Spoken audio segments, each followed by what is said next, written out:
Alhamdulillah, kondisi stabil, tekanan darah, HB, saturasi oksigen, detak jantung semua terpantau normal. Janin juga detak jantung normal, stabil, hasil USG suplai darah tercukupi, dan yang pasti, semangat hidup pasien juga begitu besar. Ucap Anya sambil memberikan catatan pada medical record di ruang ICCU Intensive Coronary Care Unit pagi ini, bersama dengan 3 dokter spesialis multidisiplin lain. Ada dokter kandungan, dokter jantung, dan dokter anak subspesialis neonatal, Ferdian Nugraha. Berani dipindahkan ke ruang perawatan, dok? Dokter Hilman bertanya. Saya berani, tapi berikan pendamping perawat khusus jantung di ruang pavilion. Siapkan juga mesin EKG agar mudah dijangkau ketika dibutuhkan. Saran Anya. Baik. Jawab dokter lainnya. Ibu, pindah di ruang perawatan ya, tapi harus tetap semangat, jangan kendor dan sabar. Yang ibu pertahankan bukan hanya nyawa ibu, tapi juga nyawa putra ibu. Bergerak perlahan dan pastikan keselamatan yang utama. Jangan panik, jangan stres dan yakinlah bahwa Allah, Tuhan kita, pasti akan memberi kesembuhan. Ucap Hilman pada sang pasien. Pasien hanya mengangguk dalam kondisi yang terlihat lemah.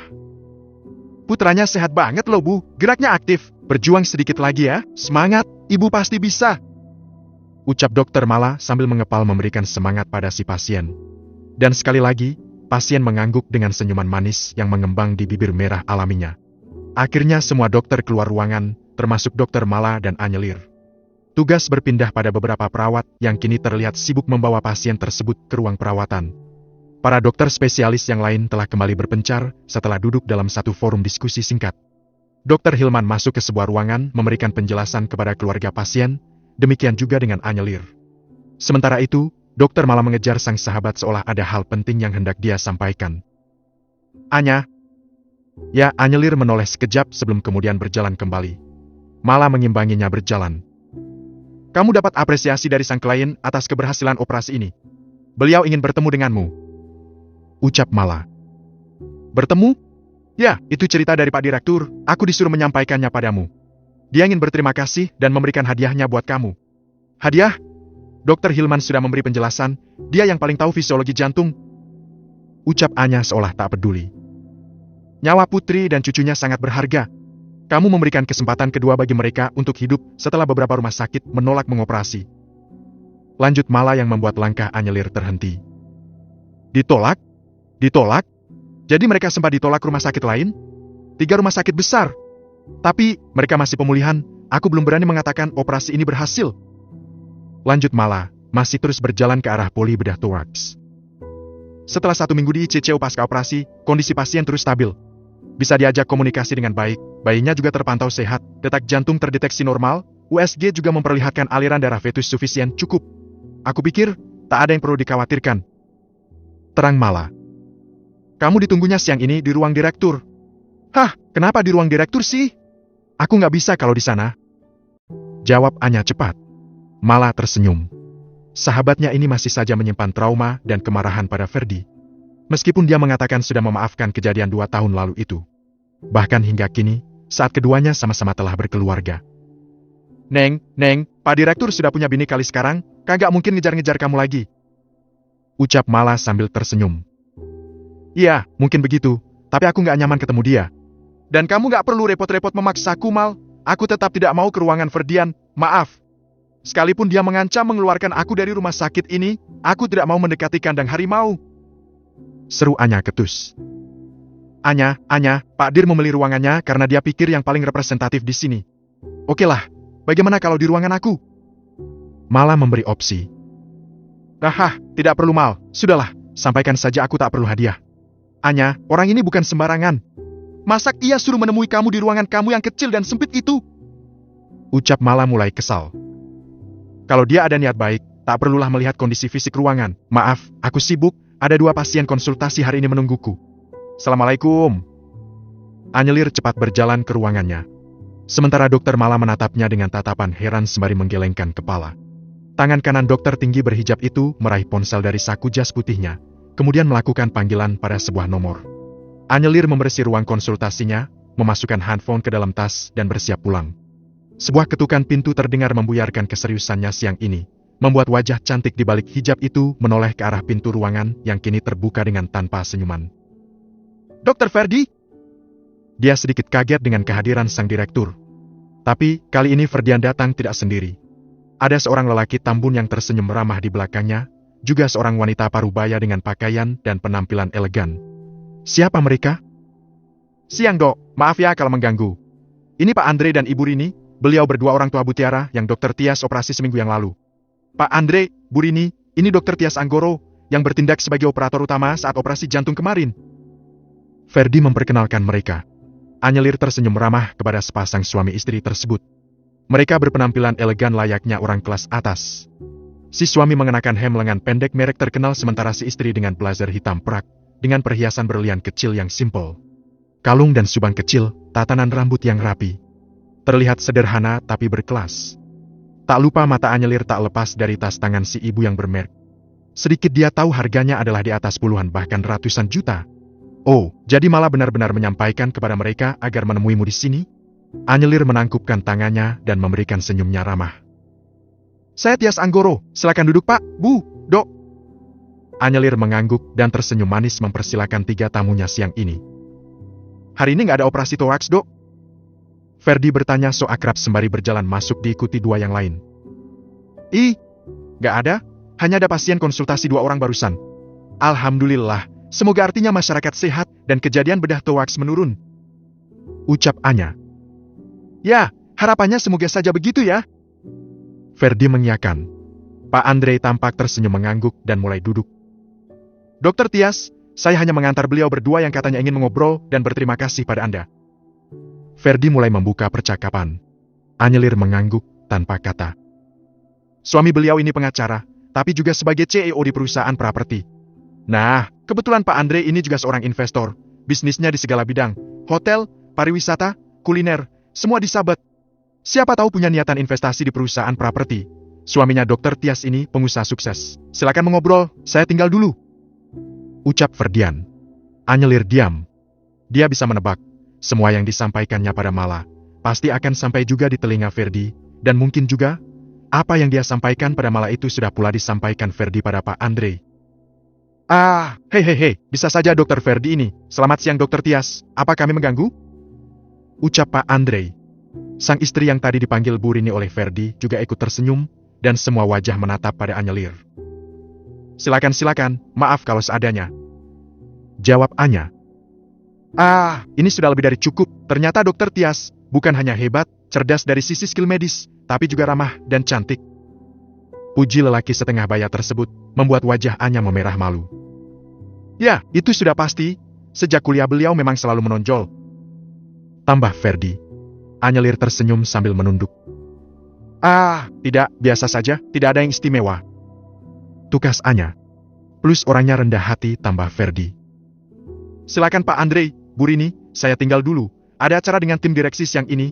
Ada wartawan yang menunggu saya di ruangan kaitannya dengan keberhasilan operasi Bu Tiara. Dokter Tias, nanti kalau wartawan perlu mewawancarai Anda, bolehkah saya persilakan ke sini?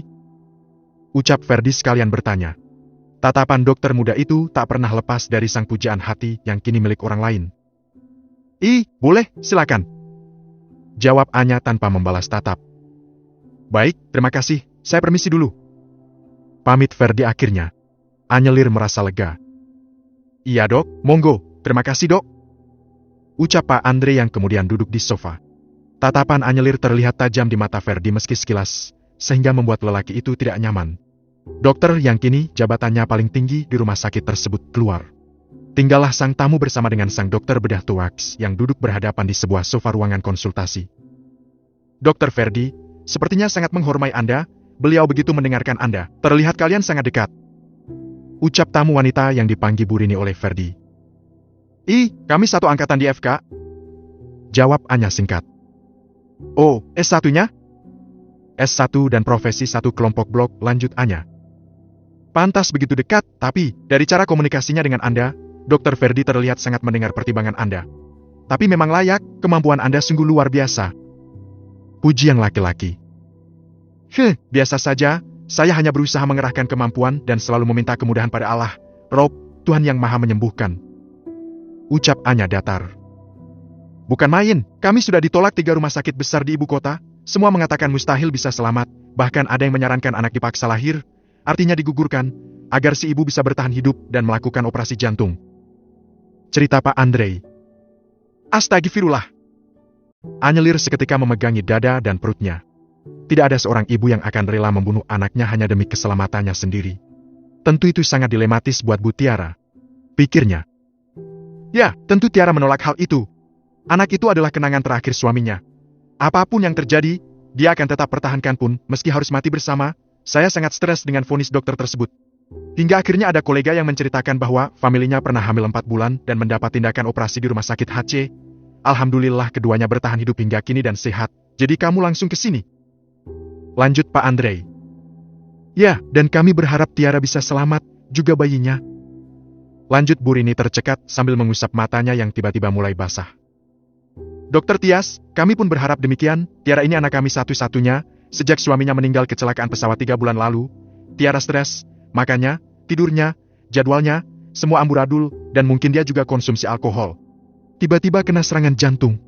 Saya sebagai papanya sudah sangat pesimis. Tapi puji Tuhan, semua terlewati, dan kami hanya ingin memberi hadiah kecil, katakanlah sedekah kami, untuk ibu dokter dan keluarga. Kami berencana hadiahkan sebuah rumah mewah. Boleh milih di sekitar sini, atau di ibu kota. Apa yang dokter Tias berikan adalah nyawa dan napas kami. Mungkin kami tidak akan mampu melanjutkan hidup kami tanpa Tiara dan juga bayinya. Mendadak suasana menjadi pilu. Anyer diam tanpa bisa berucap apapun. Pak Andre, sebenarnya keberhasilan operasi Bu Tiara ini belum final. Meski beliau juga sudah melewati masa kritis di ICCU, tapi hingga luka operasi mengering dan pantauan ke depan tetap diperlukan. Saya juga belum bisa memastikan bahwa operasi ini benar-benar berhasil, karena keberhasilan operasi itu bukan saat itu saja, tapi keselamatan pasien, hingga melewati masa kritis, masa penyembuhan, dan masa pemulihan. Kurang lebih untuk luka operasinya saja sekitar 2-3 bulan ke depan, apalagi Bu Tiara juga sedang mengandung. Tentu perkembangan janin tetap nanti akan terus dipantau oleh dokter kandungan. Jawab Anya perlahan. Ya, kami sudah berencana menetapkan Tiara dirawat di sini hingga sebulan ke depan. Jika dia sudah mulai bisa beraktivitas, si bayi juga kondisinya dipastikan baik, kami baru akan membawanya pulang pun dengan pantauan tenaga medis, jadi nanti tetap minta dokter Hilman dan dokter Mala juga dokter Ferdi untuk mengawasi dia di masa penyembuhan dan pemulihannya, hingga waktu melahirkan tiba. Ucap Pak Andre. Ikut mendoakan ya Pak, saya juga akan terus berusaha mendampingi. Terkait hadiahnya, terima kasih, tapi sebaiknya tidak usah, saya ikhlas melakukan semua karena memang tugas saya. Ucap Anya sembari tersenyum manis. Jangan begitu dok, itu adalah reward buat dokter, tidak semua dokter bisa melakukan dan kami juga ikhlas. Pak Andre setengah memaksa. Jika Bapak memang ikhlas dan berniat memberi saya hadiah, bagaimana kalau Bapak dan Ibu membantu suami saya? Anyelir memberikan pilihan lain. Suami Ibu? Suami Ibu memangnya kenapa? Jadi beliau ini punya perusahaan properti, kebetulan sedang dapat kesulitan karena 5 investor besarnya berniat menarik kembali investasi. Kebetulan juga sedang menggarap proyek besar yang menelan biaya besar. Cash flow perusahaan rendah. Hari ini rapat umum pemegang saham dan semuanya positif mundur, alias menarik sahamnya dari Zuhri, perusahaan suami saya. Hanya papa saya yang bisa membantu dan nilainya pun belum bisa mengcover seluruh nilai investasi ke 5 investor. Terang Anya sambil menunduk. Oh, bisa-bisa dok, mohon maaf, bisa minta nomor suami dokter? Saya juga ada kolega yang sedang memilih perusahaan untuk investasi. Nah tadi dokter Ferdi juga mengatakan tentang Zuhri Property ini ya, katanya juga perusahaan yang sudah cukup tua di bidangnya, rasa-rasanya tidak akan mengecewakan. Pak Andre terlihat berbinar. Ferdi? Pak Andre tahu tentang Zuhri? Seberapa jauh cerita Ferdi tentang Zuhri? Jangan-jangan, batin Anya bergejolak. Dokter Tias, saya perlu komunikasi dengan suami Anda, tentang berbagai hal, terkait sisa saham yang belum terjual dan mungkin kaitannya dengan dividennya juga. Ucap Pak Andre. Ah, iya, baik. Ini kartu nama suami saya. Anyelir menyodorkan sebuah kertas tebal kecil seukuran KTP. Baik, kalau begitu kami permisi, saya akan hubungi segera suami Anda dan bahas prosesnya. Semoga perusahaan suami Dokter Tias semakin berjaya dan dokter juga semakin lancar pekerjaan, semakin banyak orang yang tertolong. Lanjut Andre. Terima kasih Pak, Bu, terima kasih. Ucap Anya. Bu Rini datang dan memeluk sang dokter penolong putrinya dengan hangat. Sambil memeluk dia berisik lembut. Kau selamatkan nyawa anak dan cucu kami hanya melakukan balas budi yang gak seberapa, berterima kasihlah pada Tuhan, Dia yang telah menakdirkan semua ini terjadi. Ucap Bu Rini sembari tersenyum haru. Kedua orang itu akhirnya pamit, berjalan menjauh meninggalkan ruangan kecil tempat di mana biasa Anyelir duduk melayani pasien konsultasi bedah thorax. Anyelir mengusap air matanya, mengambil ponsel dan mengirim sebuah pesan kepada ang suami yang sedang berjuang rapat dengan para pemegang saham di seberang sana. Pertolongan Allah itu dekat, asal kita tak pernah putus asa. Faina ma'al usri yusra, inna ma'al usri yusra, maka sesungguhnya bersama kesulitan ada kemudahan. Sesungguhnya bersama kesulitan ada kemudahan. Bab 150, Kebangkitan kembali Zuhri Property. Sore yang redup. Langit dipenuhi gulungan awan hitam yang kelabu. Mentari sama sekali tidak menampakkan sinar. Angin bertiup perlahan, membawa hawa dingin yang menusuk tulang. Sore ini, tatkala bermain dengan kedua putranya di kamar mereka, rasa lelah dan mabuk trimester awal kehamilan kembali melanda tubuh ringkih Anyelir. Wanita itu merasakan dingin, mual, muntah, pusing, sehingga mengistirahatkan badannya ke kamar di lantai 2 rumahnya. Penyapihan terhadap Imran itu juga terasa begitu berat. Tangisan sang bayi yang baru menginjak 7 bulan yang seharusnya mendapatkan perhatian dan kasih sayang, sangat mengganggu pikirannya. Rasa kasihan dan bersalah mendesak-desak dada, mengkoyak nalurinya sebagai ibu. Kini sudah tidak bisa menyusui Imran lagi. Mau tidak mau, anak itu diberi susu formula selepas masa ASI eksklusif selama 6 bulan, dan baru saja diberi pendamping ASI 1 bulan jalan. Ya, bagaimana lagi, ada raga sang adik yang sedang bertumbuh di rahim, yang tentunya memiliki hak untuk mendapatkan perhatian kesehatan sang ibu, sehingga kakaknya harus mengalah. Anyelir membaringkan badan, menatap jauh ke arah taman di samping rumahnya. Sesekali suara tangisan sang putra di bawah sana terdengar, semakin mengiris hatinya, hingga bibir merah itu kembali melantunkan istighfar untuk kesekian kali.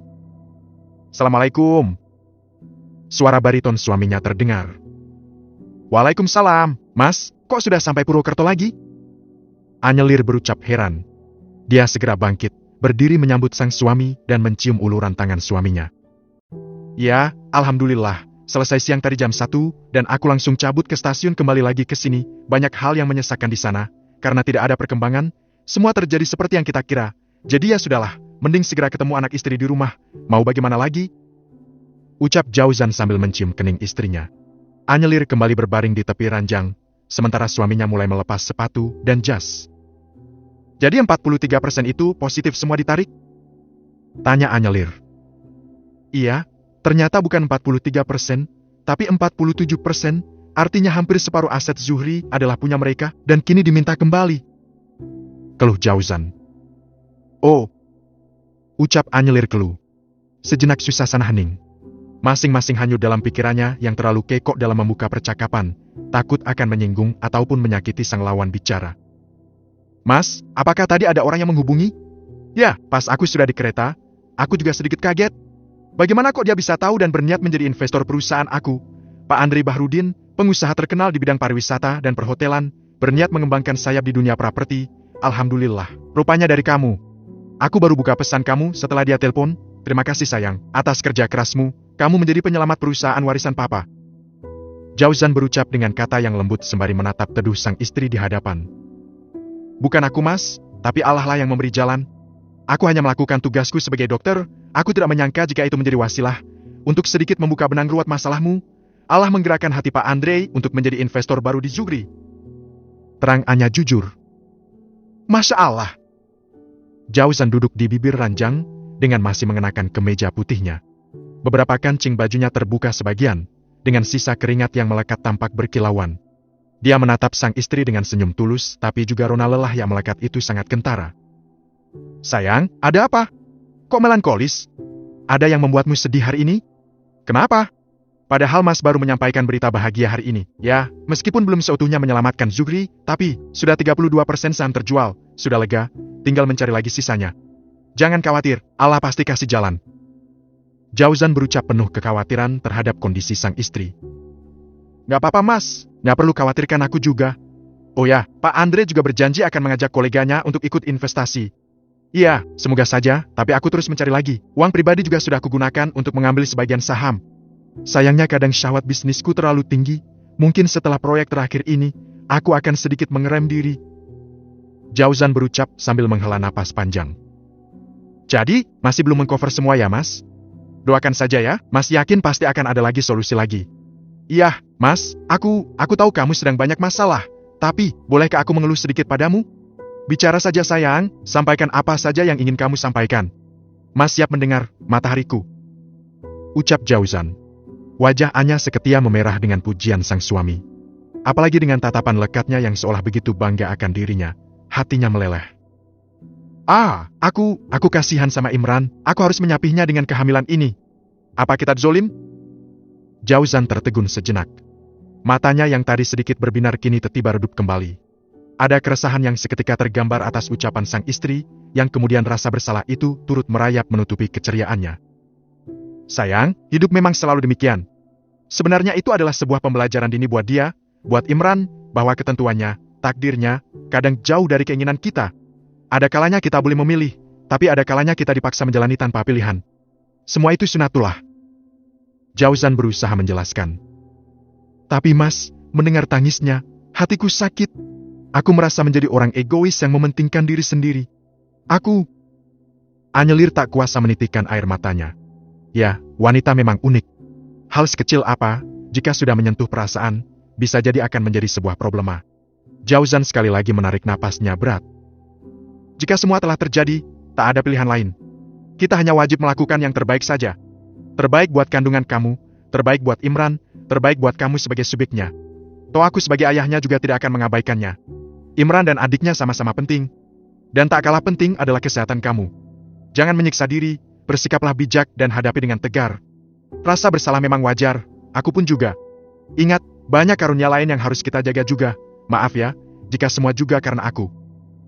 Jauzan berbicara lembut berusaha bijak. Tidak, aku tidak menyalahkanmu. Anyelir cepat mengelak. Syukurlah, sayang, jangan terlalu larut dalam kekhawatiran. Imran terlihat sehat, gemuk, montok, pintar juga, ada suster yang selalu menemani dia. Insya Allah tidak ada kezoliman yang melekat pada kita. Meskipun begitu, tak ada salahnya kita selalu istighfar, terutama aku, tentu yang memegang kendali keluarga, adalah yang paling bersalah dalam hal ini. Ucap Jauzan. Tidak Mas, semua keputusan kita, tentu kita yang akan menanggungnya bersama. Beda sayang, aku tetap yang memegang kendali keluarga ini, beban terberat ada di aku. Ya, intinya, semua tidak akan membaik jika hanya diratapi. Cukup lakukan yang terbaik dan jangan pernah menyalahkan keputusan kita dan takdirnya. Anak adalah nikmat, karunia, yang harus disyukuri. Banyak yang ingin punya anak belum dikasih-kasih, maka syukurilah. Allah akan menambah nikmatnya jika kita bersyukur, entah itu dalam bentuk apapun, anak, harta, kesehatan, termasuk nikmat penyelesaian dalam masalah perusahaan tadi kan, ya meski belum sempurna. Ucap Jauzan menasehati. Astagfirullah, baik Mas, maafkan aku. Anyelir menatap suaminya dengan berkaca-kaca. Sementara Jauzan otomatis langsung membawa istrinya ke dalam pelukan. Sesaat keduanya larut dalam suasana rasa yang sulit diartikan. Tapi mereka masing-masing sepakat untuk tidak menyesali takdir, dan akan tetap berusaha melakukan yang terbaik atas karunia-Nya. Tiba-tiba rasa mual itu kembali datang, dan kali ini tanpa tertahan lagi. Anyelir seketika mendorong tubuh suaminya menjauh dan... Huek! Masya Allah, perjuangan seorang ibu itu tak pernah ada hentinya sayang. Sabar ya, kamu benar-benar sedang diuji.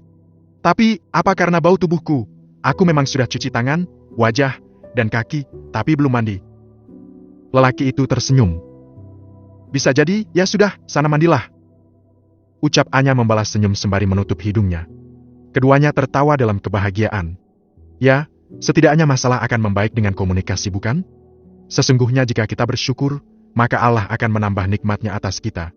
Dan itu adalah janjinya di dalam Al-Quran. Sore sepulang dari rumah sakit, Anyelir mampir ke gerai butiknya.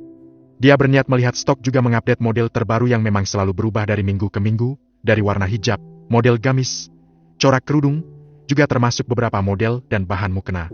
Tak lupa dia juga selalu memantau penjualan butik baik di gerai cabang maupun yang ada di ibu kota. Bisnis fashion muslim memang agak lambat, apalagi pesaingnya demikian banyak dengan inovasi yang ugal-ugalan, membuat butiknya yang kini tak digarapnya maksimal menjadi agak tertinggal. Tapi, sejauh ini, dia masih berusaha pertahankan demi cita-cita, harapan masa lalu, juga demi keberlangsungan kehidupan para karyawan. Bu, ada tamu, mencari ibu, di depan itu. Ucap Mitha, sang manajer butik. Mencari saya? Produsen jilbab non-branded? Bukan, tapi melihat penampilannya, beliau adalah bisnisman. Laki-laki atau perempuan? Bisnisman bu, ya laki-laki lah. Ucap Mitha seraya tersenyum. Ya sudah, suruh masuk ke sini saja. Oh ya, kamu tetap duduk di kursimu, antisipasi agar kami tidak terlihat berkalwat. Oh ya, jangan lupa Pak Bari, satpam toko suruh nemenin juga, jaga di depan pintu ruangan kantor butik. Pinta Anya. Baik bu. Jawab Mitha. Mitha keluar dari kantor kecil butik dan masuk lagi beberapa menit kemudian. Dia berjalan diikuti seorang lelaki dengan setelan jas rapi dengan langkah-langkah yang perlahan, agak lambat. Anyelir sangat kaget dengan siapa yang dibawa oleh manajernya. Seorang laki-laki klimis berkacamata minus berwajah rupawan, dengan beberapa bekas luka di pipi kirinya. Berjalan perlahan dengan tenang meski seolah sedikit kakinya diseret. Tapi, dia terlihat sempurna. Mata Anyelir seketika membelalak lebar menatap sang laki-laki dari ujung rambut hingga ujung kaki. Tidak mungkin. Bukankah setahun lalu dia habis amputasi kaki? Tapi, dia berdiri dengan tegap saat ini. Apa penglihatannya salah? Assalamualaikum Anya. Lelaki itu menyapa. Suara itu masih sama, suara 4 tahun lalu yang selalu menyapanya dengan dingin. Menyebut namanya dengan logat meremehkan dan jijik, meski kala itu statusnya adalah suami istri. Anyelir tergagap kemudian mengangguk. Meskipun terlihat dari olah tubuhnya, dia sangat kikuk dan tidak suka dengan kehadiran sang laki-laki. Waalaikumsalam. Ada perlu apa menemuiku, Mas? Jangan ganggu ketenangan hidupku lagi, aku sudah bahagia. Ucap Anyelir ketus. Kau mengabaikan tamumu. Apakah Islam yang kau junjung tinggi syariatnya itu mengajarkanmu demikian? Ucap lelaki itu dingin, tapi dengan tatapan yang teduh, penuh harap saat ini.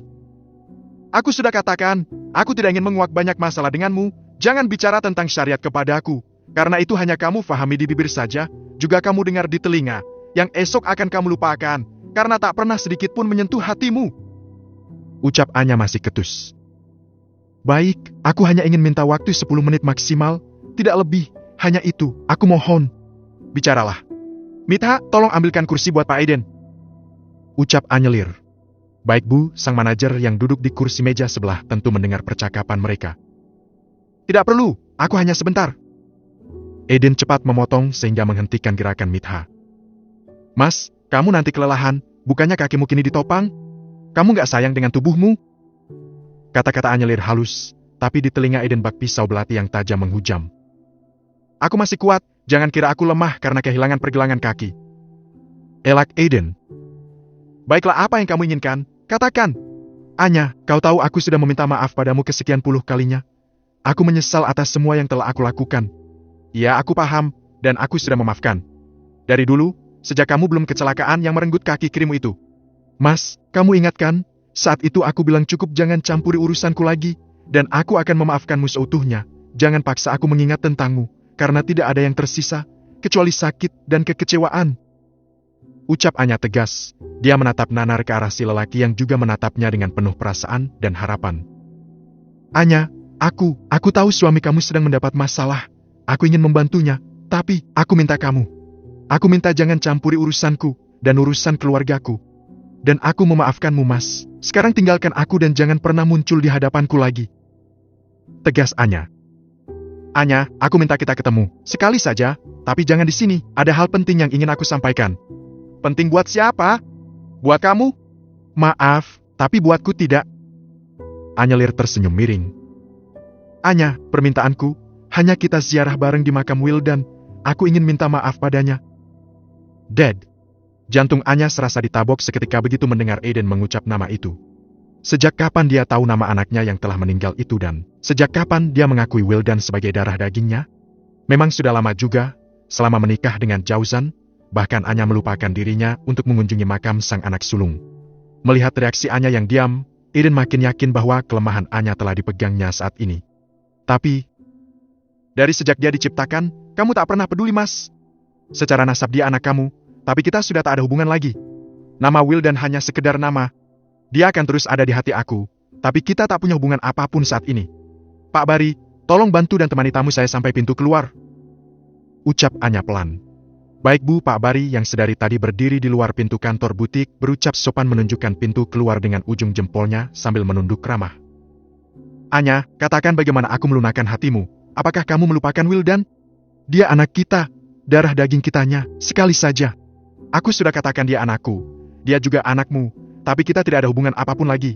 Jika kamu mau ke sana, mintalah petunjuk pada Papa Berli, beliau juga tahu di mana makam Wildan, tanpa aku kamu bisa ke sana. Ucap Anya menutup komunikasi. Wanita itu diam, menunduk tanpa mau menatap ke arah Aiden. Sementara dada si tamu lelaki yang masih saja berdiri terlihat kembang kempis menahan amarah. Tapi, dia tahu, Menghadapi Anya dengan kekerasan hanya akan membuat wanita ini semakin menjauh, sehingga perlahan dia membalikkan badan dan melangkah keluar dengan gontai. Sementara Pak Bari mengikutinya dari belakang. Sepeninggalnya, Anyelir menjatuhkan kepalanya di meja. Air mata wanita itu seketika melelah, dia menangis dalam diam mengingat segala kejadian masa lalu. Bukan mengingat cintanya pada sang lelaki yang tidak pernah berbalas, karena kini tiada sedikit pun rasa yang tersisa. Tapi mengingat pada sang anak lemah yang menjadi korban keegoisan suaminya dan lemahnya dirinya saat itu, yang tak bisa melindungi si anak sama sekali. Langit sore menyongsong senja, kala sinar temaram jingga mulai muncul di ufuk barat sana, seiring suara azan maghrib yang mulai berkumandang, mengalun membelah angkasa di batas cakrawala. Southgate Residence lantai ke-11, Parwito menyandarkan tubuhnya yang tinggi jenjang di atas sofa malas di ruang tengah apartemennya. Dia menatap jendela besar yang memberikan pemandangan kota Jakarta dengan hutan betonnya yang menghias sejauh mata memandang. Pandangannya kosong ke arah jendela, entah apa yang mengundang minatnya hingga berlama-lama matanya terpesona. "Pak, kenapa selalu pulang ke sini? Di rumah jadi sepi," ucap Saskia yang sedari tadi duduk di sampingnya. "Sudah aku katakan, aku tidak nyaman dengan Santi dan Airin, tapi aku tidak ingin menimbulkan konflik pada mereka. Jadi, biarkan aku menikmati hariku di sini, Ma," ucap Parwito dengan nada selembut mungkin kepada sang istri. "Tapi aku merasa kurang, karena pernikahan kita seperti hanya tertulis hitam di atas putih," keluh wanita itu. "Kita sudah tua, apalagi yang kita harapkan?" ucap Parwito dingin. "Aku perlu banyak berdiskusi dan mengobrol sama kamu, Pak. Kalau begitu kamu pulang saja ke sini, toh kamu juga tahu aku di sini," ucap Parwito lagi. Tapi apa? Di sini sempit, Pak. Aku suka segala sesuatu yang lapang. Aku sudah beri kamu rumah mewah dengan pohon hijau yang kamu butuhkan. Lalu apa lagi? Aku tidak begitu menyukai kemewahan, sayang. Aku juga perlu fokus dengan pekerjaanku mengelola beberapa investasi. Apalagi, aku berniat membuka usaha real yang nantinya akan dijalankan oleh Aiden. Terang Parwito lagi. "Aiden? Aiden lagi. Aku tahu kamu sangat menyayangi dia, tapi dia bukan siapa-siapa kamu." "Ma, sudahlah. Aku berharap pada Aiden, karena aku tidak bisa bergantung pada Santi dan Airin. Aku ini sudah tua, apa kamu kira aku tidak punya kekhawatiran? Aku juga takut masa tuaku akan terbengkelai, makanya aku butuh anak, Ma, dan aku mengambil Aiden." "Tapi kenapa Aiden? Dia baru saja mendekat dan kamu sudah banyak berubah, Pak. Kamu memusuhi Zuri karena istri Presiden Zuri saat ini adalah mantan istri Aiden, bukan?" "Aku tahu semua.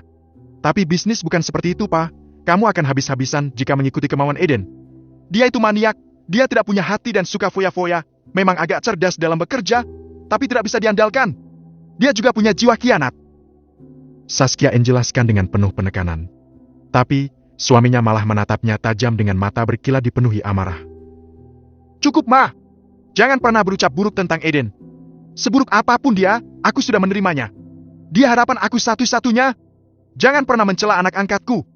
"Tapi, Pak, kamu salah kalau memusuhi Zuri. Kamu tahu siang ini Santi presentasi proyek apartemen elit, dan ternyata semua dokumen diklaim sebagai desain Zuhri. Mereka yang memenangkan tender. Pemerintah sekarang sangat jeli, mereka tidak hanya mengedepankan penawaran minimal dalam penentuan lelang. Bahkan kita kena diskualifikasi karena dianggap plagiat desain dari para arsitek Zuhri." Parwito yang sedang meneguk kopinya seketika tersedak. Kabar yang disampaikan sang istri benar-benar mengagetkannya. Didiskualifikasi? Zuhri memenangkan tender? Tidak mungkin. Apa yang terjadi dengan rencana Aiden tempo hari yang katanya sukses besar mencuri desain Zuhri? Atau, apakah ini semua hanya jebakan Santi untuk menjatuhkan Aiden? "Saskia." Parwito ngepalan tangannya murka. "Jangan jebak Aiden, atau kau akan kehilangan semua investasi kami," ancam lelaki itu berdiri dengan berkacak pinggang. "Pa, apa maksudmu? Siapa yang menjebak Aiden? Aku bicara apa adanya," ucap Saskia dengan penuh tanda tanya. Parwito diam, tak tahu masalah apa yang kini datang padanya. Rapat umum pemegang saham Zuri bukannya sudah dipastikan saham mereka hancur?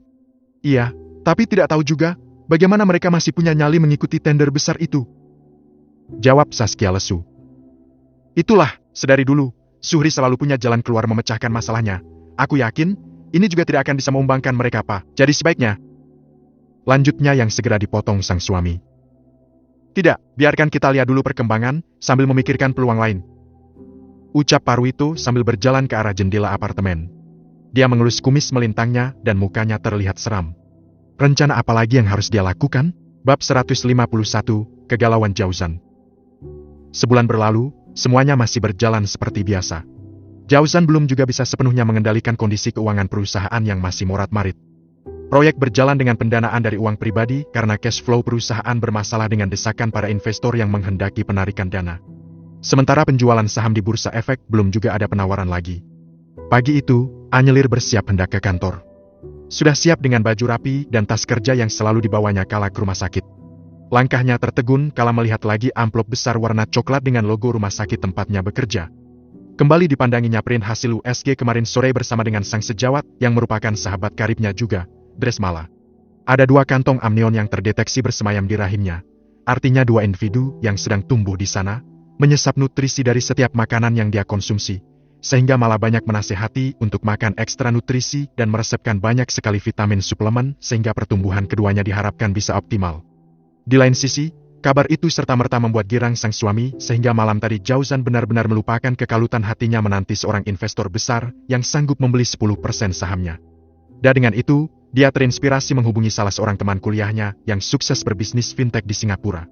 Dan pagi-pagi sekali, dia sudah berangkat ke Jakarta untuk menemui sang sahabat yang kebetulan sedang melawat. Jauzan berangkat dengan penuh harapan dan optimisme. Dengan wajah yang ceria dan penuh semangat. Anyelir perlahan menuruni tangga sambil menenteng tas kerja. Langkahnya tenang karena tidak ada suara tangis sang anak di pagi ini. Zio sudah berangkat sedari tadi ke sekolah dan kini rumah tampak lengang. "Loh Ma, kapan datang? Kenapa nggak ngabariannya dulu?" Anyelir kaget pagi itu tatkala turun dan mendapati sang mama sudah menggendong cucunya sambil menyuapi si kecil makan. "Tadi jam 4, sengaja mama nggak bangunin kalian, katanya semalam pulang agak larut," jawab sang mama. Ia habis nemenin Mas Jauzan ke salah satu kolega bisnisnya, menawarkan rumah yang di Tanjung itu, lumayan buat nambah uang cash buat mengambil balik beberapa saham. Jawab Anya. "Jadi suami kamu beli lagi?" "Iya Ma, tapi sudah beberapa rumah terjual, hanya bisa menutup sekitar 2% saja. Sisanya masih banyak." Anyelir berucap sendu. "Ya, Papa sudah berusaha maksimal, masih merangkul beberapa kolega juga, tapi kebanyakan mereka enggan mencoba peruntungan di perusahaan besar. Meskipun dividennya besar, risikonya juga besar," ucap Selina. Anyelir mengangguk. Si kecil ulai resah di gendongan neneknya begitu melihat sang ibu. Untuk membagi dividen tahun ini saja, Mas Jauzan juga menjual beberapa aset tanah di sini dengan harga di bawah pasar. Dia begitu kalang kabut dengan ulah 5 investor itu. Entahlah, imra'aan, solehnya ibu, sama Oma ya. Wih, lahapnya, soleh ya. Si kecil tersenyum dan tentu saja, begitu melihat ibunya langsung ingin segera menempel. "Sama Oma dulu ya, ibu mau kerja." "Iya." Anya kembali berucap.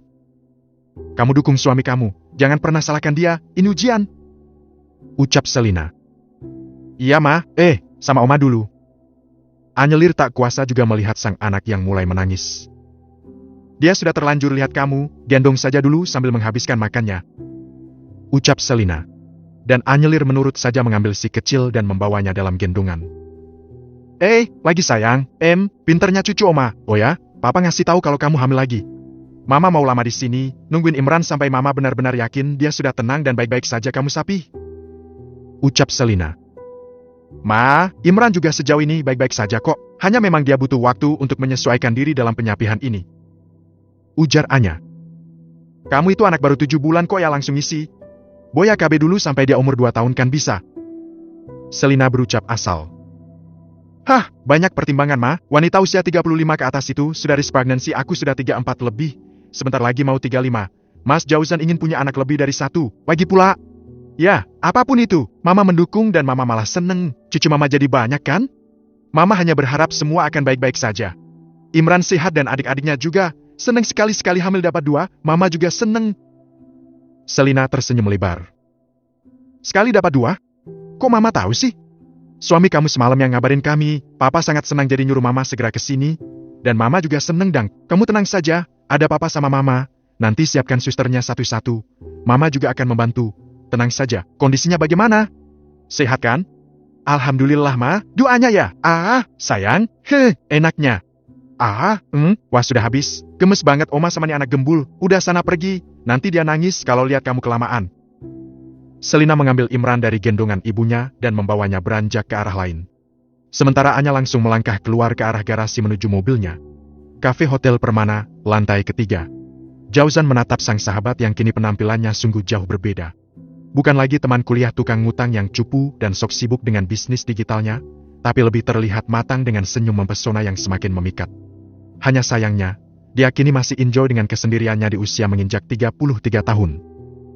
Aku dengar, kamu menikahi dokter spesialis hebat, bagaimana bisa kolaps? Bukannya istrimu pasti punya uang banyak juga? Tanya sang sahabat. Modalku terserap terlalu banyak untuk proyek terbaru, saat investor hendak menarik saham, aku kalang kabut. Cash flow rendah, semua menjadi aset yang belum terpasarkan. Ya, mungkin mengelola perusahaan memang butuh ekonom handal, sementara orang hukum seperti aku, agak kesulitan berpikir meski sudah banyak belajar juga, dan meski aku punya pakar, direktur pelaksana, tetap saja harus turun tangan sendiri. Jawab Jauzan sambil tersenyum simpul. Dia menyeruput kopi mochaccino yang dihidangkan waitress cafe tadi sambil menatap Ivan, sahabat kos semasa kuliahnya yang dia tahu dulu mengambil jurusan kuliah di Fakultas MIPA Matematika, kemudian fokus di pemrograman dan mengambil kuliah lagi di S2 Ilmu Komputer. Uangku belum sebanyak itu bro, aku belum berani memberikan investasi di dunia bisnis properti meskipun sangat percaya padamu. Juga dividen yang kamu tawarkan cukup menggiurkan, mohon maaf, belum bisa. Jawab Ivan. Bagaimana kalau beri aku waktu 1 tahun dan setelahnya aku akan mengembalikannya plus dividendnya tahun depan? Jauzan masih berharap memberikan penawaran lagi, saking butuhnya. Bukan aku tak percaya padamu, tapi pengeluaran uang segitu banyak untuk menutup bisnismu akan mempengaruhi kedinamisan perusahaanku bro. Maaf, belum bisa membantu. Ucap lelaki itu. Jauzan menyandarkan tubuhnya di bahu sofa. Dia tidak mungkin kembali memaksa sahabatnya untuk mengiyakan. Artinya semua yang dia usahakan sejauh sebulan ini seolah sia-sia. Punya banyak teman ternyata tidak menjamin akan mempermudah hidup. Tidak semua teman mau dan mengerti kesulitan kita meski dia paham sebaik apa kita dengannya di masa lampau. Buktinya orang yang pernah kita tolong pun enggan menolong balik seperti halnya sahabatnya yang punya usaha perhiaan yang pernah dipinjami modal olehnya selama 3 tahun tanpa bunga. Tapi kini, sekedar menyisihkan uang membeli 1% sahamnya saja dia enggan. Dan Ivan ini, dia masih ingat, kala kuliah dulu banyak hal dan kebaikan yang sering dia lakukan. Ivan sudah beberapa kali meminjam uangnya dan tak pernah dikembalikan. Meminjam barang, seperti laptop maupun motor, dan juga sering kembali dalam keadaan rusak. Pernah bahkan motornya dipakai kecelakaan dan tanpa mau bertanggung jawab sama sekali. Dan hingga kini, dia tidak pernah merasa bersalah sedikit pun atas semua, karena tahu bahwa Jauzan seorang anak orang kaya yang tidak memiliki masalah terkait uang. Hanya 10% bro, dan aku yakin kalau kamu pasti bisa. Masih banyak kolega bisnis dan relasimu atau sesama advokat yang bisa memberikan nilai itu. Tenang saja, aku doakan. Ucap Ivan tanpa dosa. Sekali lagi Jauzan terkejut. Ivan tidak ada empatinya sama sekali. Dia mengira, Jauzan tidak masalah dengan nilai 10% saham tersebut dan akan bisa memecahkannya sendiri. Ya, terima kasih, benar. Aku yakin pasti akan ada pertolongan kembali. Allah Maha Pengasih. Dia pasti akan mendengar semua rintihan hambanya. Tutup Jauzan akhirnya. Kalau begitu aku cabut ya, salam buat keluarga dan sampai ketemu kembali. Oh ya, lain waktu kalau perusahaan kau perlu pengelolaan keuangan, jangan lupa hubungi kami, akan siap selalu dan memberikan layanan terbaik. Oke, terima kasih. Keduanya saling bersalaman dan Ivan pun pergi meninggalkan lelaki anak dua itu dengan santainya sambil menenteng iPad di tangan kirinya, juga tas di tangan kanan. Jauzan menatap kepergian sang sahabat dengan wajah lesu. Usahanya kali ini gagal lagi, dan entah kemana lagi dia harus mencari lagi pertolongan. Jika kemari ada Pak Andre tanpa diduga dan memboyong 13% sahamnya, kemudian Pak Bangun yang rela sampai menjual 2 mobilnya, juga sebuah rumah mewah yang rencana mau dihadiahkan padanya demi mengejar sahamnya, dan semua belum cukup juga. Ya Allah, apalagi yang harus aku lakukan? Lirihnya dalam diam. Tubuhnya terduduk lesu di kursi kafe yang empuk. Sebuah pesan dari sang istri masuk, mengambang dan dengan mudahnya bisa dia baca. Bagaimana mas? Ada kabar baik? Jauzan diam tak bergerak. Enggan rasanya membuka pesan itu, Anya pasti akan ikut kecewa dan sedih. Apa yang harus dia ketik dan sampaikan pada istrinya? Apakah dia harus jujur dan mengatakan apa adanya? Tak mungkin juga kan dia bohong yang nanti juga akan menyulitkannya? Apalagi keluarga Anya sudah banyak mengorbankan aset dan harta benda demi keutuhan perusahaannya. Jauh di luar sana, matahari bersinar terik di ibu kota. Gedung-gedung tinggi menjulang tanpa warna hijau sedikit pun. Hutan beton itu semakin rimbun dan pengap di antara dinginnya sapuan AC, seperti hatinya yang kini kembali lesu dengan penolakan Ivan. Bab 152, investor baru dari Jogja. Mobil SUV kecil putih itu melaju perlahan memasuki gerbang rumah. Anyelir menghentikan mobil dan memarkirkannya di carport di samping rumah besar 2 lantai tersebut. Dia lihat ada mobil mewah besar berwarna hitam terparkir di depan rumah dengan plat EBI. Mungkin suaminya sedang menerima tamu atau kolega dari Jogja. Tapi siapa? Tumben-tumben dia punya kolega orang Jogja. Biasanya kalau nggak sekitar sini ya Jakarta. Pikirnya. Anyelir melangkah keluar dari kemudi. Dan seperti biasa, dia akan membersihkan diri sebelum masuk rumah untuk mengantisipasi pertemuan dengan kedua anaknya yang masih kecil-kecil. Karena sepi, dia langsung naik ke lantai atas dan bertemu sang asisten yang terlihat mengambil beberapa alat saji termasuk toples kerupuk besar dan beberapa tempat buah-buahan yang jarang dipakai. Bu, Mbak Nur kaget melihat sang majikan sudah pulang lebih gasik. MBA Nur, siapa tamu Bapak? Pak Hardi Bu, sama, sepertinya kolega bisnis, tapi sedari tadi jam 2, belum kundur-kundur pulang dan sepertinya komunikasinya lancar banget. Bapak juga terlihat happy, bahagia begitu, tertawa-tawa sedari tadi.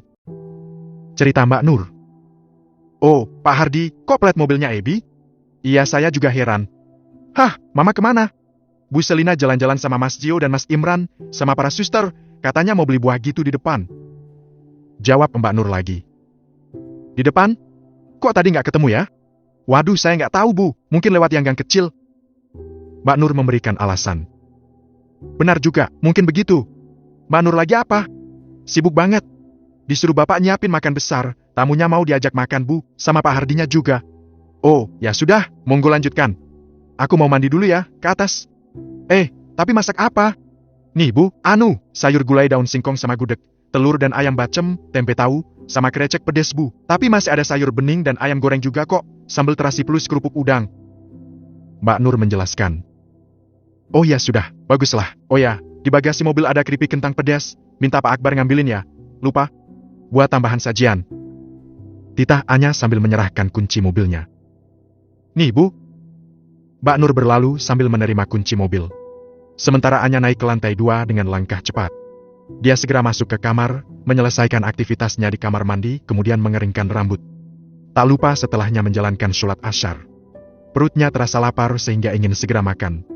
Dia mengganti baju dengan baju gamis simpel dan jilbab yang pantas karena mengingat mobil sang tamu masih betah parkir di depan rumah. Tak lupa mengenakan kaos kaki dan segera turun. Langkahnya perlahan dan ternyata di meja makan, Jauzan dan sang tamu sedang asik mengobrol dan tertawa. Sayang, temani tamu kita makan sini. Kamu juga belum makan kan? Ini Pak Atmaja. Pak Atmaja, kenalkan, ini istri saya, Anya. Jauzan memperkenalkan istrinya. Oh iya, Ibu perkenalkan saya Atmaja, dari Jogja. Seorang lelaki setengah baya, usia kurang lebih 40-an tahun berwajah teduh dan karismatik. Saya Anya Bapak, monggo silakan. Jawab Anya sambil menangkupkan kedua tangannya di depan dada seperti sang tamu. Silakan Ibu Bapak duluan, Pak Hardi. Ucap sang tamu. Jauzan mengambil piring dan membuka tampat nasi. Ayo sayang, kita makan berempat bareng. Oh ya, Hardi memberi kabar, perusahaan memenangkan tender untuk proyek terbesar tahun ini. Aku sudah pesimis akan menang, sebab rival kita begitu banyaknya dan alhamdulillah, Pak Atmaja bersedia menjadi salah satu investor kita. Insya Allah, 10% saham telah diproses ke akun beliau sore ini. Terang Jauzan dengan wajah berbinar. Masya Allah Bapak, selamat bergabung, selamat maju bersama dan semoga kerjasama ini ke depannya akan dilimpahi dengan keberkahan. Sambut Anya. Amin ya Allah. Keempatnya serempak mengaminkan. Dan mereka pun duduk di meja makan tersebut dengan penuh keakraban. Tepat jam 5 sore, sang tamu baru keluar dari rumah tersebut saat langit redup dan hujan mulai turun rintik. Malam terus merangkak dengan hujan yang mulai mereda. 1-2 bintang nampak muncul menghiasi langit dengan sinar bulan yang mengintip malu-malu antara sapuan awan hitam. Bau tanah basah tercium harum dengan wangi semerbak bunga kemuning yang mekar di sepanjang pagar di samping rumah besar tersebut. Jam 9 malam. Imran baru saja tertidur, sementara Zio sudah terlelap sedari tadi jam 20:30 WIB. Anya memang selalu membiasakan anak-anaknya untuk tidur awal. Setelah memastikan kedua anak mereka tertidur, Anya dan Jauzan naik ke lantai atas menuju kamarnya dengan mempercayakan sang anak pada susternya masing-masing. Sementara Selina begitu kedua cucunya tidur, langsung masuk ke kamarnya di lantai bawah dan segera menyusul sang cucu ke alam mimpi. Sementara para asisten juga menyusul masuk ke kamar mereka masing-masing. Mas? Anya langsung menyerbu sang suami dengan pertanyaan. Jadi benar sekarang saham Zuri aman? Tapi, kamu kenal Pak Atmaja dari mana? Bagaimana bisa dia langsung tertarik pada Zuri dan mantap membeli 10% saham? Anyelir kepo dan mulai bertanya hal yang sedari tadi sebenarnya sangat mengusik pikirannya. Itulah jika Allah sudah menghendaki. Asal kita tak bosan terus husnudzan dan memohon pada Allah. Dia itu maha kayanya, tak ada yang tidak mungkin dengan segala kehendaknya. Jawab Jauzan. Iya sih, tapi kok kedengarannya aneh saja. Apa kamu yakin dia orang baik? Ya, papaku mengenal lelaki ini sebagai seorang pelaku bisnis transportasi yang sukses. Sekarang beliau memiliki beberapa cabang showroom mobil di Jogja, karena usaha travelnya sepi. Mungkin mencoba mengembangkan sayap di bidang properti. Nggak ada salahnya kan? Tapi keterangan papa itu cukup meyakinkan. Artinya, uangnya legal dan tidak terindikasi bisnis hitam. Terang Jauzan. Syukurlah kalau begitu. Hanya, agak aneh juga kalau... Sudahlah, husnudzan pada Allah. Sekarang tinggal tugasku menyelesaikan prosentase kecil ini. Mungkin aku akan menghabiskan asetku, agar kepemilikan sahamku bisa di atas 50%. Iya mas, itu saran papa. Benar. Oh ya, bagaimana si kembar? Baik, sehat, alhamdulillah. Ya sudah, ayo tidur. Jangan lupa nanti malam bangun, kita sholat bersama, bersujud bersyukur atas semua karunia ini. Iya mas. Dan di luar, angin sepoi bertiup lembut, seiring kabut tipis yang mulai turun dari puncak Slamet di utara kota. Bu Tiara, tarik napas pelan-pelan, kemudian hembuskan.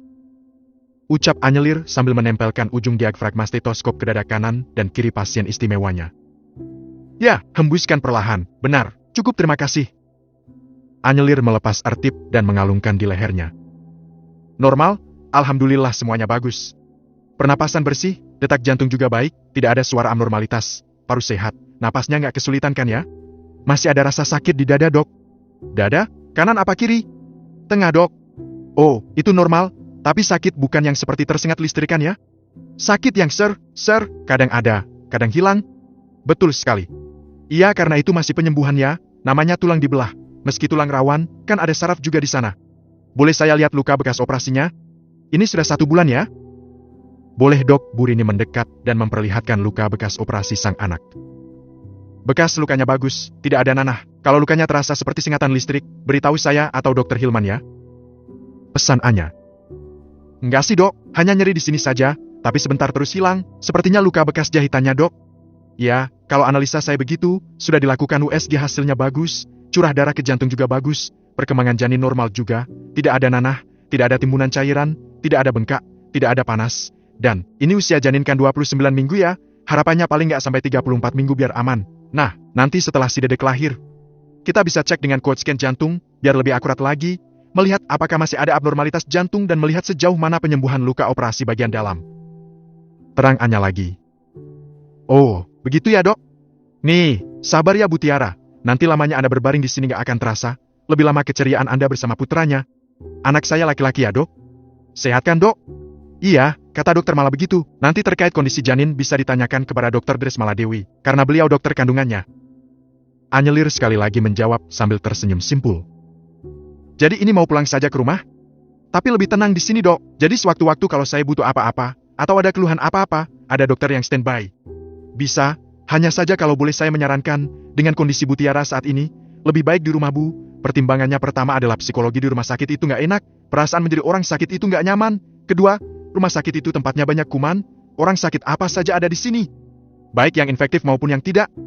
Dan setelah pemeriksaan perawatan selama sebulan di sini alhamdulillah semua membaik, jadi insya Allah di rumah pun aman. Nah nanti kalau misal ada yang mau ditanyakan terkait luka, bisa wa saya atau dokter Hilman, kalau masalah janin, bisa wa dokter Mala, kalau misal jadwal waktu kami di rumah sakit nggak padat, kami juga bisa melakukan visit atau kunjungan ke rumah kok. Oh bisa ya dok? Kalau begitu kami rencanakan tinggal di hotel, pilih yang dekat taman gitu dok, bisa ya? Bisa ibu, monggo. Saran saya yang terpenting psikis Bu Tiara terjaga. Kalau saat kesepian ingin mengobrol atau cerita sama saya juga bisa. Jangan pernah merasa sepi. Banyak orang yang mengasihi kita. Karena setiap manusia itu punya naluri untuk baik. Hanya keadaan, lingkungan, dan kesulitan yang kadang merubahnya menjadi jahat. Terang Anya lagi.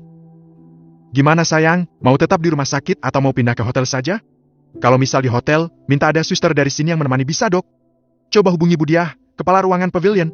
Mungkin beliau ada rekomendasi. Biasanya untuk perawatan home care, beliau bisa membantu. Oh, makasih dokter. Ya sudah kalau begitu kami putuskan pulang saja dulu. Nanti kalau dirasa enak kami lanjutkan, kalau ada apa-apa kami balik lagi ke rumah sakit. Silakan ibu, monggo. Kalau begitu kami pamit dulu ya. Silakan, terima kasih dokter Tias atas kunjungannya. Sama-sama ibu, Bu Tiar semangat ya. Demi si kecil dan kesehatan ibu, hari yang cerah pasti akan datang. Ucap Anya sambil tersenyum manis dan mengepalkan tangan kanannya.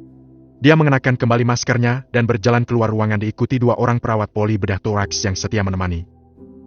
Kita lewat sini saja, Dok. Saya mau mampir sebentar ke poli jantung menyerahkan salinan mister untuk Dr. Hilman. Ucap salah seorang perawat. Anyelir sejenak tertegun karena melewati poli jantung otomatis melewati ruang direktur dengan kaca transparan yang bisa dilihat jelas oleh Ferdi dari dalam. Ya memang dia tidak melihat dokter anak itu, tapi rasanya risih jika keberadaannya dipantau, apalagi membayangkan tatapan Ferdi yang dalam. Membuatnya bergidik risih. Tapi, dia tidak menemukan alasan untuk mengelak, sehingga tanpa sadar langkahnya mengikuti 2 perawatnya berjalan. 1, 2, 3, 4 menit dan tibalah mereka berdua tepat di depan ruangan paling mewah dari rumah sakit tersebut di lantai 1 ini. Baik, saya tunggu kabarnya. Pokoknya habiskan jangan sampai tersisa. Terdengar suara Ferdi yang keluar beserta seorang lelaki setengah baya dengan penampilan rapi parlin. Persis seorang bisnisman. Anyelir refleks menoleh dan menatap sekilas lelaki tersebut. Tentu saja bukan Ferdi yang ditatapnya. 2 orang perawat dengan sopan membungkuk pada sang top manajer dan berlalu. Sementara Anya hanya mengangguk sopan tanpa berniat menyapa keduanya. Orang itu? Sepertinya aku pernah ketemu, tapi di mana dan kapan gak ingat. Oh, bukannya itu Pak Atmaja? Investor suaminya yang baru? Yang seminggu lalu ke rumah? Kenapa bisa ada di kantornya Ferdi? Gumam Anya sambil terus berjalan ke arah ruangan poli bedah toraks. Pikirannya kini menjadi agak kacau dengan banyak kekhawatiran yang hanya bisa disimpannya dalam hati. Bab 153, sosok tak tersentuh di SAS. Malam ini cuaca cerah. Ribuan bintang bertabur di langit sana, rembulan separuh tampak megah dalam cahayanya yang hangat lembut. Kerlap-kerlip lampu kota memberi rupa kota di bawah gunung Slamet itu semakin hidup. Mas, aku melihat Pak Atmaja keluar dari ruangan Ferdi. Aku yakin dia ada hubungannya dengan Ferdi. Aduh, sebaiknya bagaimana ya? Aku bingung. Anya berjalan mondar-mandir dengan ekspresi suram di ruangan kamar tersebut. Tenang sayang, aku juga tahu kalau mereka saudaraan. Papa ternyata pernah sekali ada kolaborasi bisnis dengan Pak Atmaja kala dulu kekurangan modal dalam proyek pembangunan kampus di Jogja, dan beliau amanah kok, nyatanya tanpa ada kendala dan masalah hingga kini. Jawab Jauzan dengan tenang. Saudaraan? Hah, jadi kamu tahu? Anyelir makin bingung. Ya, Pak Atmaja ini adiknya bapaknya Ferdi kalau nggak salah. Biarkan saja, yang ada masalah kan antara kamu dengan si Ferdi. Antara aku dengan Pak Atmaja tidak ada masalah sama sekali. Mencoba profesional saja. Jika sewaktu-waktu nanti Ferdi memanfaatkan pamannya untuk mengusik kita, baru aku akan bertindak. Pastinya, aku tak akan pernah tinggal diam. Aku akan menanyakan Ferdi maksud dari semua ini. Jangan sayang, itu terlihat bodoh. Bisnis adalah bisnis, belum tentu juga Ferdi tahu jika Atmaja ada kerja sama dengan kita. Itu akan terlihat konyol. Ferdi bisa saja tersinggung dengan kamu. Tapi Mas, aku nggak tenang jika ada nama dia. Mas tahu kan Ferdi itu seperti apa? Meski dia juga baik, tapi dia kadang bisa saja nekat. Jauzan mendekat, memeluk sang istri dan menggelengkan kepalanya pelan. Jika memang itu benar, minta saja perlindungan dari Allah. Tidak ada kekuatan apapun yang bisa menandinginya sayang. Saat ini, kita mencoba profesional saja. Lagi pula, sebagai investor, Pak Atmaja tidak akan mendapatkan akses apapun terkait intern perusahaan. Dia hanya akan mendapat dividen saja. Lebih dari itu tidak, dan itu pun menunggu 1 tahun sesuai kesepakatan. Jadi nggak ada celah yang patut ditakutkan untuk Pak Atmaja. Baiklah, kalau memang benar begitu. Misal dia ada syarat mau memasukkan salah seorang teman atau familinya untuk bisa bekerja di Zuhri, tolak saja Mas. Tidak ada kesepakatan apapun tentang itu selain dividen. Tak perlu banyak berspekulasi buruk. Kita tidak tahu hati manusia, jadi apa yang tampak di depan kita yakini saja sebagai sebuah keberkahan. Oh ya, esok aku ke Jakarta. Pak Hari akan menyampaikan beberapa hal terkait proyek Zuhri, termasuk tender terbaru yang kita menangkan. Ucap. Baiklah, kamu hati-hati Mas. Jangan lupa untuk mengabari setiap ada kejadian apapun. Kalau sudah sampai kabari, jangan nunggu aku yang tanya. Iya, siap. Aku nggak menyangka, pertolongan Allah itu nyata. Selama ini aku kalang kabut, mencari kesana kesini, meminta pertolongan pada teman-teman dan kolegaku yang aku kira akan mau membalas budi, karena aku merasa sudah membantu mereka, nyatanya sungguh di luar dugaan. Tidak perlu mengeluh Mas, disitulah maka Allah menekankan agar setiap beramal kita mengedepankan keikhlasan. Ikhlas itu maknanya mengeluarkan milik kita tanpa mengharap pamrih atau timbal balik yang akan kita peroleh, entah saat ini atau yang akan datang. Kamu benar. Tapi, memang aku suka begitu ya, gak ngabari kamu. Apa kamu perlu misal diberitahu, sayang aku sudah sampai kantor, sayang aku sedang perjalanan ke rumah. Iyalah Mas, supaya yang di rumah tenang, gak banyak kekhawatiran. Jawab Anya. Memang kamu khawatir kalau aku nggak di rumah? Alah, jangan begitu pertanyaannya. Yang benar saja kalau aku nggak khawatir. Apa ia ada istri yang nggak mengkhawatirkan suaminya ketika suaminya tidak di rumah? Apalagi sedang berjuang mencari nafkah untuk keluarga jauh-jauh di luar kota. Hah, iya baik sayang. Aku akan lebih perhatian sama kalian. Tapi, Mas hanya pesen, kita kan nggak tahu umur kita sampai kapan ya. Misal suatu saat Mas pergi dan nggak kembali lagi karena sudah kembali pada Sang Pencipta. Kamu jangan sedih ya. Lanjutkan kehidupan bersama anak-anak, sayangi mereka. Jangan beda-bedakan, dan jika kamu mau, kamu boleh kok menikah lagi. Astagfirullahaladzim, Mas, kul khairan auliyasmut, berkatalah yang baik, atau diam. Aku tidak mau mendengar kata itu lagi. Ucapan adalah doa, aku ingin kamu hidup, menemani kami sampai anak-anak besar, bahkan sampai mereka menikah, menimang cucu, seperti halnya ibu dan papa, dan mama juga papaku. Elak Anya cepat. Anak-anak yang mana?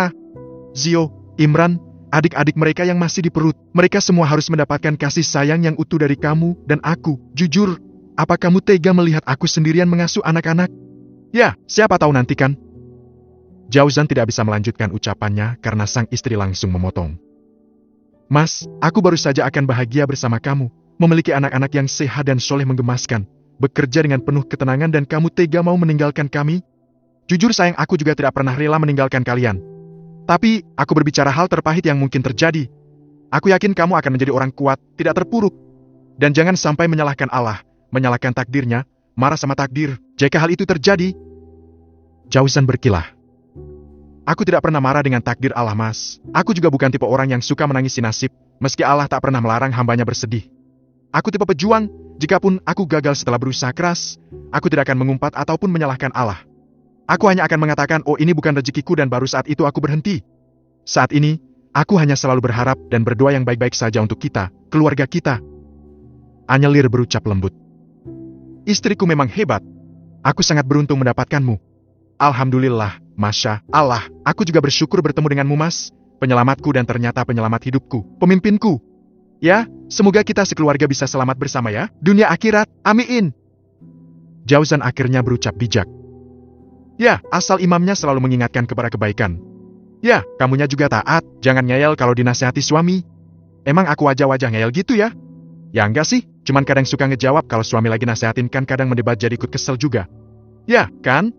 Udah, jangan dilanjut, belajar jadi wanita sholihah, kalau dinasihati. Iya Mas, insya Allah Mas, siap Mas, gitu aja. Baiklah, tapi bukan berarti kamu gak mau menampung pendapat, masukan atau mempertimbangkan pemikiran dan perasaan aku kan? Anyelir menatap dengan wajah sendu, terlihat ada rona kecewa dalam kemanjaan, sementara Jauzan tersenyum geli. Ya udah, sembang saja deh, ada kalanya Mas harus dengerin kamu, tapi yang jelas, dalam diri kamu, harus ada keinginan untuk taat, dan ada pahala luar biasa loh menjadi seorang wanita yang mampu taat. Dengar sayang, wanita itu, cukup 3 hal saja sudah dijamin masuk surga, sholat wajib, puasa di bulan Ramadan, dan taat sama suaminya. Masuklah kamu ke dalam surga, lewat pintu mana yang kamu kehendaki. Gak perlu puasa sunnah, gak usah tahajud atau sholat qobliyah ba'diyah, cukup itu, lakukan yang wajib saja, gampang kan? Enak kan? Tapi ada yang sulit, yaitu, taat sama suami. Ya, habis imamnya. Suara Anya menggantung. Aku akan membantu kamu, supaya bisa taat, semoga aku menjadi lelaki yang gak nyebelin ya. Anya menatap dalam wajah tampan suaminya, yang menatapnya dengan penuh senyum. Gitu dang, amen, Mas. Anya memanggil ragu suaminya. Makin cinta deh, sama kamu. Alah gombal. Jauzan cepat memotong. Beneran? Dengan cepat Anyelir nyosor mencium pipi suaminya mesra. Wajah Jauzan seketika memerah dan terlihat solteng, kemudian tertawa lebar penuh makna sambil mencubit bibir sang istri gemas, mendekap erat tubuh mungil itu dalam pelukan. Dan inilah nikmat sebuah keluarga, nikmat yang Allah karuniakan dalam hubungan halal bernama pernikahan. Ruang rapat Sas Praperti terlihat begitu tegang. Presentasi yang dibawakan oleh Santi, sang direktur operasional di mana ada bidang desain di dalamnya, cukup mengecewakan. Bukan hanya kegagalannya dalam memperoleh tender pemerintah yang merupakan proyek besar tahun ini, tapi juga dakwaan plagiat yang kini ramai menjadi isu yang digoreng oleh netizen dan menjadi trending hangat di media sosial terutama guab-guab arsitek dan semua yang berbau properti bahwa SAS tidak memiliki sumber daya yang kreatif dan kompeten dalam bidangnya. Satu lagi, diskualifikasi 5 tahun yang dikeluarkan oleh kementerian terkait membuat Skia Shop. Gerak SAS tentu saja bakalan semakin sempit. Dengan begitu, bisa dikatakan kebangkrutan SAS telah di depan mata. Sang direktur utama duduk di kursi kebesaran dengan wajah tenang tapi terlihat tidak ramah sama sekali. Dia duduk di tengah. Sementara di samping kanan dan kiri sang direktur utama yang sekaligus sebagai CEO perusahaan, ada direktur keuangan, Irene Ischa, duduk di samping sang mama dengan wajah datar. Direktur operasional, Santika Ischa terlihat resah setelah membawakan presentasinya barusan. Direktur pemasaran, Vira Alin yang kini terlihat bingung dengan apa yang terjadi, karena memang tidak tahu menahu dengan permasalahan yang tiba-tiba bisa muncul siang itu. Sementara ikut duduk juga beberapa manajer, di antaranya sang manajer penjualan dan manajer proyek ikut hadir dalam rapat direksi dadakan tersebut. Ialah Eden Pratama Rajendra dan Haryono Supangat. Keputusan kementerian memberikan diskualifikasi pada SAS berlaku 5 tahun, artinya kita merugi karena pasti gerakan kita sangat sempit saat ini. Tapi bukan berarti kita akan tidur saja atau menunggu kehancuran SAS. Perusahaan ini dibangun dengan kerja keras. Jangan sampai kesalahan satu orang saja di sini membuat kita semua kehilangan sumber kehidupan. Saya sebagai pimpinan akan tetap berusaha bagaimana agar status kita tetap kembali dan nama SAS dipulihkan. Dan kepada direktur operasional dan jajaran di bawahnya, ini adalah PR Anda semua, akan ada diskualifikasi juga buat Anda, di mana bonus tahun ini tidak akan keluar, karena akan dialokasikan untuk mengganti kerugian yang diderita perusahaan akibat kelalaian ini. Ucap Saskia masih dengan muka tenang. Sementara Santi terlihat menunduk dengan muka memerah. Tatapannya tajam ke arah Eden dengan kobaran api dendam yang tak terperi. Oke, rapat kali ini kita sudahi saja. Saya akan umumkan lagi untuk penyelesaiannya secepatnya. Silakan untuk direktur operasional dan manajer proyek tetap stay di sini untuk mempertanggungjawabkan. Tutup Saskia. Beberapa peserta rapat keluar, kecuali Saskia dan Santi, juga dan sang manajer proyek. Wanita paling berkuasa di perusahaan itu bangkit dan melangkah mendekati sang anak yang kini duduk dengan wajah pucat pasi. Sementara sang manajer proyek duduk mendekat berniat memperjelas situasi di mana sebenarnya kesalahan tidak sepenuhnya pada mereka. Lain kali, jangan lakukan kecurangan. Kecurangan hanya akan merugikan kita baik secara langsung maupun tidak langsung. Rudy itu sudah lama kerja dengan keluarga Zuri, tidak mungkin dia mau disuruh berkhianat. Sekarang kalian lepas saja Maira, aku tidak mau dia akan menjadi duri di perusahaan ini. Pecat dia tanpa pesangon, dan aku akan limpahkan kesalahan ini padanya. Ucap Saskia dingin dengan wajah seram. Ma, sebenarnya aku menyuruh Eden dalam operasi kali ini. Dia meyakinkan kalau si Rudy benar-benar bisa dipegang ucapannya. Apalagi sudah diberi uang 50 juta. Sepertinya ada anak buah Jauzan yang mengendus ketidakwajaran. Uang itu juga musnah, kita nggak dapat apa-apa. Hah, sudah saatnya berbenah. Tapi Santi, dengan buruknya kinerjamu saat ini, kamu mematikan rezeki SAS, mau tidak mau, Mama harus menggantimu. Haryono sementara akan duduk sebagai direktur operasional, legitkan kerja tim desain kalau perlu open rekrutmen pegawai baru yang punya kompetensi. Aku akan pikirkan bagaimana bisa masuk ke tubuh kementerian agar diskualifikasi itu bisa diperingan atau bahkan hilang atau batal sama sekali. Saskia mendesah, menarik napas berat. Saya? Haryono terlihat kaget. Kamu keberatan? Siap Bu Pimpinan, saya bersedia. Ucap si lelaki yang sedikit tambun itu cepat. Bagus. Tapi Ma, itu artinya aku? Kamu masih bisa tetap bekerja meskipun dengan posisi yang lain. Ma, Eden, dialah duri dalam daging yang sebenarnya. Mama harus melenyapkan dia dari SAS. Dia biang dari segala keruwetan perusahaan, Ma. Jangan menyalahkan orang lain karya kebodohanmu, Santi. Mama tidak suka. Biarkan Eden karena yang memegang keputusan adalah kamu. Bukan dia, apalagi dia seharusnya berada di bawah Vira. Dan sejauh ini kinerjanya baik. Ma, tidak perlu mendebatku, Santi. Merenunglah dengan kesalahanmu. Sudah, aku akan memikirkan ke depannya. Kamu kembalilah ke ruanganmu. Ingat, Haryono sekarang yang memegang kendali operasional, dia lebih kompeten darimu. Ucap Saskia dingin. Santi diam tak berani lagi menjawab. Tangannya mengepal penuh amarah dengan kekecewaan yang kuat. Tetap saja, hatinya sakit dengan keputusan sang mama. Tapi, dia tak mampu berbuat apapun. Bahkan sosok orang Eden itu kini lebih berharga di mata mamanya daripada dia yang darah dagingnya sendiri.